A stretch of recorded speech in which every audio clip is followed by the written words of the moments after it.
বাবরি মসজিদ নিয়ে যাদের মাথা ব্যথা তারা একদম মাথা ব্যথা করবে না, কারণ চিন্তাই করবে না বাবরি মসজিদ নিয়ে। আর বাবর নামটা নিয়ে যাদের বেশি সমস্যা তারা ভাবুন, বাবর তো আজকের দিনে বিদায় নিয়েছে, এন্তেকাল করেছে, চলে গেছে। তো বাবর নামে যদি আবার মসজিদ স্থাপন হয়, তো এই ইট বালি সিমেন্ট পাথরের মসজিদ কি মানুষের কোনো কিছু করতে পারে? পারবে না। তাহলে এই নাম নিয়ে তো কোনো সমস্যা থাকার কথা না।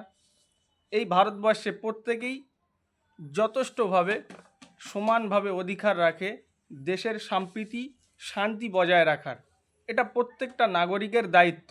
তো এটা নিয়ে আর কারোর মাথা ব্যথা করার দরকার নেই, কারণ এই নাম দিয়ে তো এত সমস্যা থাকার কথা না। তারপরেও যদি সমস্যা কেউ তোলে, এটা নিয়ে ভাবার কথা। অনুরোধ রইল প্রত্যেকের।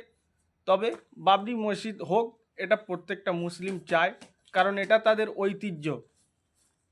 তো এটা এই পর্যন্ত। তো প্রত্যেকেই সুস্থ থাকবেন, ভালো থাকবেন।